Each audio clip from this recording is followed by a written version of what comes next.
Hi friends, good morning. मैं दीपक मौर्य अपने YouTube channel उदित academy में आपका स्वागत करता हूं। आपको जैसा कि पता है कि हम लोग फिजिक्स के 10 क्वेश्चंस पढ़ चुके हैं, वो भी एक्सप्लेन करके विस्तार से, और भी विस्तार करेंगे। अब धीरे धीरे जैसे जैसे बढ़ते जाएंगे, क्विज वगैरह कराएंगे तो और अच्छे से समझाएंगे। क्विज जब सॉल्व कराएंगे तो क्विज में आपको सॉल्व करना होगा, लेकिन बाद में हम भी आंसर बताएंगे। अब देखिए, आज का जो क्वेश्चन नंबर 11 है, क्वेश्चन नंबर 11 देखिए क्या है कि निम्नलिखित कथनों पर विचार कीजिए। यदि केशिकत्व की घटना नहीं होती तो, अगर केशिकत्व की घटना नहीं होता तो क्या होता? जो हम लालटेन जलाते हैं, क्या जला पाते? क्या ये अगल बगल पेड़ पौधे दिख रहे हैं वो दिखते? तो इन्हीं पे हमें विचार करना। देखिए, जो फैक्ट है आपके स्क्रीन पर है, आप उसको देखिए और बताइए। केरोसिन दीप का उपयोग मुश्किल हो जाता। जो लालटेन ढिबरी हम लोग घरों में यूज करते हैं, उनका प्रयोग, जो उसमें हम बाती लगा देते हैं तो उसमें क्या करने लगता है, ढिबरी से नीचे जो टंकी होता है वहाँ से केरोसिन मिट्टी का तेल जो होता है ऊपर चढ़ने लगता है और जलने लगता है। अगर यह घटना नहीं होता तो हम नहीं जला पाते। ठीक, इसके बाद देखिए दूसरा जो फैक्ट है, फर्स्ट नंबर फैक्ट जो है बिल्कुल सही है कि केरोसिन की घटना होता है तभी हम लालटेन जला पाते हैं। ठीक, सेकंड नंबर देखिए है कि कोई मृदु पेय का उपयोग करने के लिए एक्स्ट्रा का प्रयोग नहीं कर पाता, बिल्कुल सही बोल रहा है। और थर्ड नंबर देखिए है कि स्याही शोकपत्र काम करने में विफल हो जाता। स्याही शोकपत्र, जैसे हमने यहाँ पे कोई चीज़ लिखा तो ये देखिए टिका हुआ है, यहीं पे दिख रहा है अच्छे से।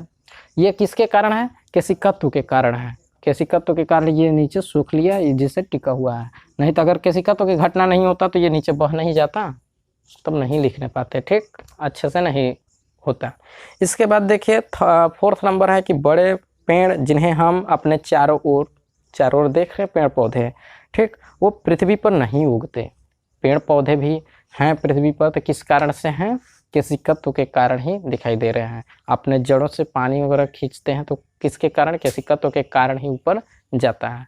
ठीक, इसके बाद देखिए क्वेश्चन नंबर 12। क्वेश्चन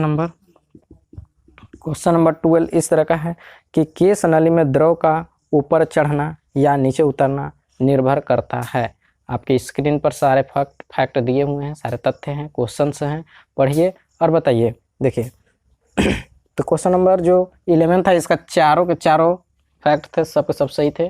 ठीक, अब देखिए क्वेश्चन नंबर 12 में फर्स्ट नंबर फैक्ट है, जो द्रव कांच को भिगोते हैं वे केश नली में नीचे उतरते हैं। जो द्रव कांच के भित्ति को यानी दीवारों को भिगोते हैं वे क्या करते हैं? केश नली में नीचे उतरते हैं। ठीक, फैक्ट नंबर 1।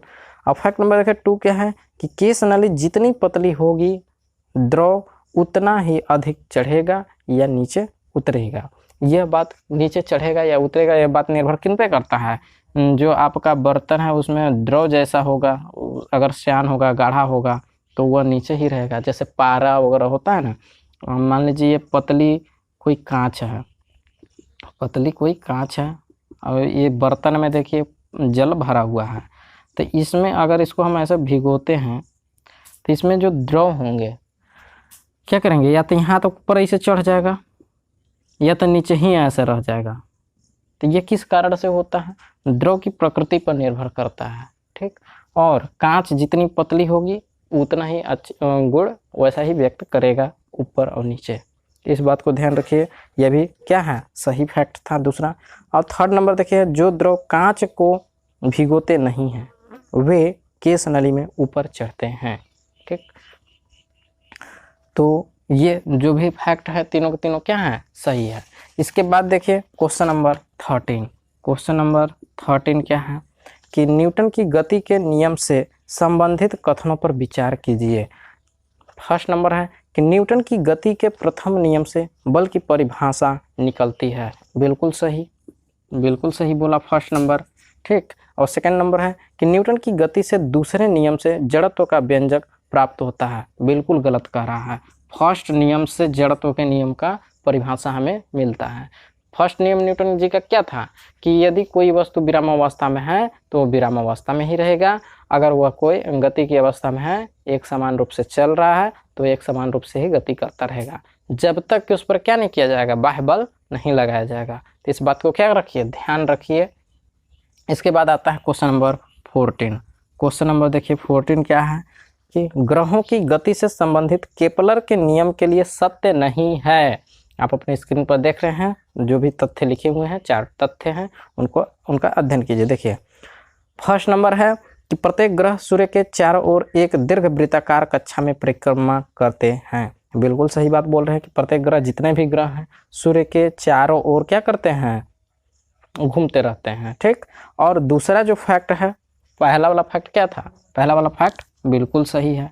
दूसरा फैक्ट देखिए क्या कह रहा है कि ग्रह के परिक्रमण काल, क्या परिक्रमण काल टी का वर्ग क्या होता है, उसके सूर्य के अध्यमान दूरी के, अध्यमान दूरी या मध्यमान दूरी कह लीजिए, यानी आर के वर्ग के अनुक्रमानुपाती होता है। बिल्कुल गलत, वर्ग के नहीं, तृतीय घात के अनुक्रमानुपाती होता है। तो इस बात को आप ध्यान रखिएगा कि ग्रह के क्या है, परिक्रमण काल का वर्ग, ग्रह के परिक्रमण काल यानी टी का स्क्वायर, उसके मध्यमान दूरी या अध्यमान दूरी, सूर्य से अध्यमान दूरी के तृतीय घात के अनुक्रमानुपाती होता है। ये बिल्कुल तथ्य सही है। तो जो आपका फैक्ट में लिखा है स्क्वायर वाला, वर्ग वाला, वो गलत है, वहाँ पे तृतीय घात होना चाहिए। ठीक। थर्ड नंबर देखिए है, थर्ड नंबर फैक्ट है कि ग्रह का क्षेत्रीय वेग नियत रहता है।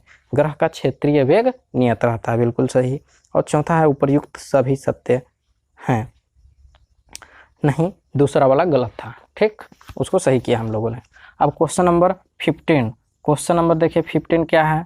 क्वेश्चन नंबर 15 है कि इसमें देखिए निम्नलिखित कथनों पर विचार करना है। कथन कौन कौन से हैं। कथन 1 देखिए क्या है, आपकी स्क्रीन पर है।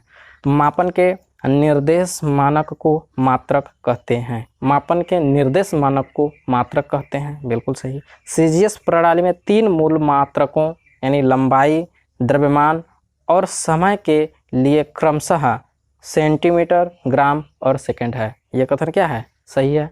दूसरा कथन देखिए क्या कह रहा है, मूल मात्रक केवल एक राशि से बनता है जबकि व्युत्पन्न मात्रक एक से अधिक राशियों से बनता है। बिल्कुल सही कर रहा है। मूल मात्रक स्वतंत्र होता है। ठीक, यह किसी अन्य मात्रक की मदद से नहीं व्यक्त किए जाते हैं। लेकिन व्युत्पन्न मात्रक जैसे हो गया क्षेत्रफल ही, तो क्षेत्रफल का निकालना होगा तो क्या होता है, लंबाई गुणते चौड़ाई। तो लंबाई का मात्रक क्या होता है, लंबाई का मात्रक मीटर और चौड़ाई का मात्रक भी मीटर, मीटर मीटर मिलकर के मीटर स्क्वायर। ये सब क्या है, व्युत्पन्न मात्रक है। उसी प्रकार से क्षेत्रफल का निकालेंगे, उसी प्रकार से बल का निकालेंगे, मतलब इस तरह से हैं। तो ये रहा हमारा आज का 5 क्वेश्चंस। हम उम्मीद करते हैं कि आपको ये सब तथ्य, ये सब क्वेश्चंस बिल्कुल अच्छे से समझ में आए होंगे। और इसी तरह का वीडियोज और पाने के लिए आप हमें प्रोत्साहित करिए। प्रोत्साहित कैसे करेंगे, आप लाइक वीडियो को कर करके और अपने दोस्तों के पास शेयर करके। और अभी तक आप चैनल पर नए हैं तो चैनल को क्या कर लीजिए, सब्सक्राइब कर लीजिए। धन्यवाद।